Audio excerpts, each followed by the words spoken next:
मतलब कि हमारी कंट्री में इस तरह नहीं होता। इंडिया जाहिर बात उनको कोई अच्छी अपॉर्चुनिटी दे रहा होगा तो इस वजह से वो उधर ज़्यादा इन्वेस्टमेंट कर रहे हैं। कि इंडिया जो है ना वो पैसों के लिहाज से अपनी इंडस्ट्रीज़ के लिहाज से पहले ही दुनिया में जाना जाता है। देखें जैसे इंडिया एक बड़ी इकॉनमी है, उसका आईटी सेक्टर बहुत स्ट्रॉन्ग है और बहुत बड़ी मार्केट है, इसलिए दूसरे मुल्कों में फ़ायदा है फ्री ट्रेड में। अस्सलाम वालेकुम। वालेकुम सलाम। आपका नाम? शिंजा। शिंजा, मुझे ये बताएं कि अगर देखा जाए तो इस वक्त जो यूनाइटेड किंगडम है, ठीक है, वो इंडिया को फ्री ट्रेड ऑफर कर रहा है, तो इसके बारे में आपको क्या ख्याल है? मेरा ख्याल है कि मतलब कि हमारी कंट्री में इस तरह नहीं होता। इंडिया जाहिर बात उनको कोई अच्छी अपॉर्चुनिटी दे रहा होगा तो इस वजह से वो उधर ज़्यादा इन्वेस्टमेंट कर रहे हैं, तो इसलिए आई थिंक सो। सही है। अगर देखा जाए तो जो हमारा मुल्क है, यहाँ पे सिक्योरिटी नहीं है, ट्रस्ट नहीं है, लोग हम पर भरोसा नहीं करते हैं, तो इससे क्या हमारी गवर्नमेंट का कसूर है? हाँ, मुझे लगता है गवर्नमेंट के कसूर है, क्योंकि अगर वो ट्रस्ट करेंगे तो जाहिर बात है गवर्नमेंट की तरफ से इस तरह हो रहा है। सही है। जैसे कि जो यूनाइटेड किंगडम है उसने भी फ्री ट्रेड दिया है, तो इसका मतलब है जो इंडिया का लेबर है, जो लोग वहाँ पर काम करते हैं, वो बहुत ज़्यादा चीपर है, सस्ता है, तो क्या इससे बेनिफिट होगा यूके को? नहीं, मुझे नहीं लगता होगा, क्योंकि वो बहुत सस्ता आप कह रही हैं, चीप है, तो इस वजह से। नहीं, अगर देखा जाए तो जो लेबर सस्ता होता है, ठीक है, जो काम करने वाले जो मजदूर होते हैं, तो उसको उसमें जो कंट्रीज़ होती हैं वो बहुत ज़्यादा इन्वेस्ट करती हैं। हाँ, हो सकता है इन्वेस्टमेंट ज़्यादा होगी उनकी। सही हो गया। तो क्या मैसेज देना चाहती हैं आप इंडिया को इस चीज़ से कि वो तरक्की पे तरक्की करता जा रहा है, और अपने मुल्क को क्या कहना चाहेंगी? मैं ये कहना चाहूँगी कि हमें भी तरक्की करनी चाहिए जिस तरह दूसरे मुल्क कर रहे हैं, ताकि हम भी अपने मुल्क का एक नाम बना सकें और एक अच्छा किरदार अदा। Okay, thank you so much ma'am. अस्सलाम वालेकुम। वालेकुम सलाम। क्या हाल है सर आपका? जी अल्लाह का शुक्र। सर, मुझे ये बताएं कि पहले जो हिंदुस्तान था उसको यूनाइटेड अरब अमारात ने फ्री ट्रेड ऑफर किया है, और अब यूके भी उसको फ्री ट्रेड ऑफर कर रहा है, तो इसकी क्या वजूहत हैं? मुख्तलिफ वजूहत हैं। अगर आप मिसाल के तौर देखें जैसे इंडिया एक बड़ी इकॉनमी है, उसका आईटी सेक्टर बहुत स्ट्रॉन्ग है और बहुत बड़ी मार्केट है, इसलिए दूसरे मुल्कों में फ़ायदा है फ्री ट्रेड में।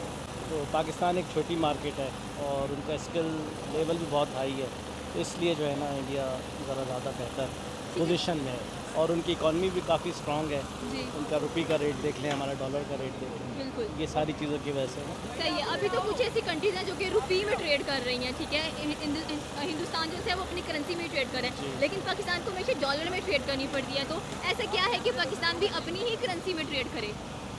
हम तो कर सकेंगे, दूसरे नहीं मानेंगे इंटरनेशनल, क्योंकि हमारी करेंसी बहुत डीवैल्यूड है, तो उनका नुकसान है। उनका फ़ायदा है कि उनको $1 के बदले ज़्यादा रुपए मिलते हैं, ठीक हो तो गया। तो हमारी इसलिए वो नहीं करें। जब तक हमारी इकॉनमी स्ट्रॉन्ग नहीं होगी तो ये चीज़ें बेहतर नहीं होगी। ठीक है। अगर देखा जाए तो जो मोदी सरकार है वो इतना कुछ कर रही है, मतलब कि हर कोई उनको, जैसे कि आपने कहा कि बहुत फ़ायदा है उनको, इंडिया से ट्रेड करेगा जो भी, तो पाकिस्तान से मतलब किसी को कोई फ़ायदा नहीं है। अगर कहते हैं कि पाकिस्तान एक हब है ट्रेड का, ठीक है, अगर देखा जाए तो सारी इंपोर्ट एक्सपोर्ट पाकिस्तान से ही होके गुजरती है, उसके बावजूद हम बहुत पीछे हैं हिंदुस्तान से। वो इसलिए क्योंकि हमारी पॉलिसीज़ सही नहीं है। हम जो है ना मार्केट बेस्ड हमारी अप्रोच नहीं है, कंपिटिटिव मार्केट नहीं है, रूल ऑफ लॉ नहीं है, तो इसलिए लोग दुनिया में लोग होशियार हैं, वो जो है ना सही इसलिए है। इसका मतलब है कि जो मोदी सरकार है वो बहुत होशियार है, 10 साल की हुकूमत होने वाली है उनकी। हाँ बिल्कुल कह सकते। दूसरा ये कि वो बहुत ज़्यादा उस पर है ना, एक्सट्रीमिज़म पे हैं, तो हिंदू मेजॉरिटी है, तो इसलिए वो भी एक फैक्टर है। Okay, thank you so much. अस्सलाम वालेकुम। वालेकुम अस्सलाम। आपका नाम? जी मेरा नाम मोहम्मद अशर।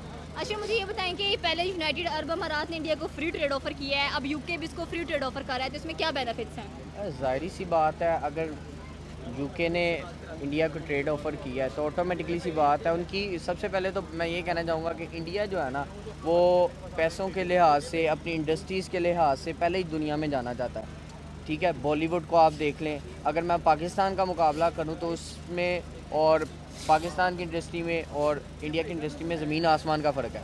इसके अलावा जो है ट्रेड की मैं आपको ये बताता चलूँ, जिस तरह की टाटा है, टाटा कंपनी, एयरलाइंस कंपनी, ये वहाँ की ऐसी कंपनीज हैं जिन्होंने तरक्की की है और तरक्की करके अपने मुल्क को दिखाया है। अंबानी ग्रुप्स की अगर बात कर लें तो वहाँ पे दुनिया के अमीर तरीन लोगों में ये लोग शामिल होते हैं जो कि इंडिया में पहले से ही मौजूद हैं। तो ज़ाहिर बात है जो बिज़नेसमैन होता है वो किसी दूसरे बिज़नेसमैन को सपोर्ट करने की पूरी कोशिश करता है और इन्वेस्ट भी उसी जगह पे करता है जहाँ पे उसको फ़ायदा नजर आए। क्यों नहीं मिल रहा? फ्री ट्रेड पाकिस्तान को इसलिए नहीं मिलता, मुझे ये लगता है कि शायद हम लोग जो हैं वो बेकारियों की तरह जाते हैं और अपने मतलब की चीज़ सिर्फ हासिल करते हैं और बस फिर उसके बाद हमें नहीं आवाम का कि ये जीते हैं मरते हैं, बस हमारा अपना कोटा पूरा हो गया जी वसलाम। सही हो गया। तो पाकिस्तान को क्या करना चाहिए? सिक्योरिटी रीजन है या ट्रस्ट रीजन है? मैं ये कहना चाहूँगा कि पाकिस्तान को अपना जो बिज़नेस सेक्टर है उसको बड़ा मजबूत बनाना पड़ेगा पाकिस्तान को अपने बिज़नेस और इकोनॉमी के ऊपर काम करना पड़ेगा। कभी डॉलर ऊपर चले जाता है, कभी नीचे आ जाता है, तो कोई भी इस तरह की जगह के ऊपर पैसे इन्वेस्ट करने से डरता है। ज़ाहिरी बात है, जो इन्वेस्टर है वो तो इन चीज़ों को देखता है। तो मैं यही कहना चाहूँगा कि पाकिस्तान को सबसे पहले अपनी इकोनॉमी को स्टेबल करना पड़ेगा। हमारे पास कोई ऐसा वज़ीर ख़जाना हो जो आए, इकोनॉमी के ऊपर अच्छा काम करे और अपनी इकोनॉमी को आगे लेकर जाए। उसके बाद ही जो है डिफरेंट किस्म के जो ममालिक हैं वो हमारे पे ट्रस्ट करेंगे और हमें जो है वो कर्ज़ा भी देंगे और उसके साथ साथ जो है हमारी इकोनॉमी में इन्वेस्ट भी करेंगे। Okay, thank you so much sir. वालेकुम। वालेकुम सलाम। आपका नाम? अजहर। अजहर, मुझे ये बताएं कि पहले यूनाइटेड अरब अमारात ने जो इंडिया है उसको फ्री ट्रेड ऑफर किया था और अब जो अमेरिका है, सॉरी, जो यूनाइटेड किंगडम है वो भी उसको फ्री ट्रेड प्रोवाइड कर रहा है, तो इसके बारे में वो क्या कहना है? ऐसा क्यों है कि हर कोई मुल्क उसको फ्री ट्रेड दे रहा है अब? क्योंकि दुबई ने अपने पूरी दुनिया में पाँव इतने जमा लिए, हर तरफ देखे ना, कोई भी बिज़नेस हो गया उसमें दुबई का पार्टनरशिप है और वो अपने आप को ऐसे आगे, क्योंकि दुबई का तेल यही यूनाइटेड किंगडम, अमेरिका वगैरह इन ममालिक में जाता है, तो इस वजह से वो ज़्यादा आके दुबई में इन्वेस्ट करना चाहती है और ज़्यादा कमाना चाहती है। लेकिन अब यूके वाली भी इनको फ्री ट्रेड दे रहे हैं, इसके बारे में? तो है ना, जब उन्हें अपना फ़ायदा नज़र आएगा दुबई में, वो अपना बिज़नेस कंपनी वगैरह दुबई में लेके आएंगे तो वो फ्री देंगे। सही होगा। तो पाकिस्तान को फ्री ट्रेड क्यों नहीं मिल रहा? पाकिस्तान के पास है क्या? पाकिस्तान अपना कुछ नहीं कर सकता तो पाकिस्तान को फ्री कौन दे? जो पाकिस्तान अपना भी कर रहा था वो भी खसारे में। सही हो गया। तो पाकिस्तान के पास इतने ज़्यादा मिनरल्स हैं, इतनी ज़्यादा अगर देखा जाए तो फैसिलिटीज़ हैं पाकिस्तान के पास भी, तो इसके बावजूद हम क्यों आप पीछे कौन हैं? से इन चीज़ों की बात देखिए, करें? हमारे पास सबसे बड़ा पाकिस्तान का अपना नमक है और बिल्कुल। पाकिस्तान का नमक ना, मेन बात है पाकिस्तान का जो नमक है ना, वो भी Pakistan direct USA, United kingdom, Australia को नहीं भेजता। पाकिस्तान का नमक इंडिया जाता है और इंडिया अपनी ब्रांडिंग लगा के, मेड इन इंडिया लगा के बिल्कुल। पूरी दुनिया में भेज रहा है अब पाकिस्तान की चीज़, और वो नाम अपना लगाते हैं। सही हो गया। तो फिर पाकिस्तान को क्या करना चाहिए इस सूरत हाल में? इंडिया की तरह कब हमें फ्री ट्रेड मिलेगी? बहुत मुश्किल मुश्किल है। मुश्किल कितना मुश्किल? जब तक ये हमारे करप्ट सियासतदान है ना, तब तक बहुत ही मुश्किल। पाकिस्तान 10 साल 20 साल भी नहीं आगे जा सकता।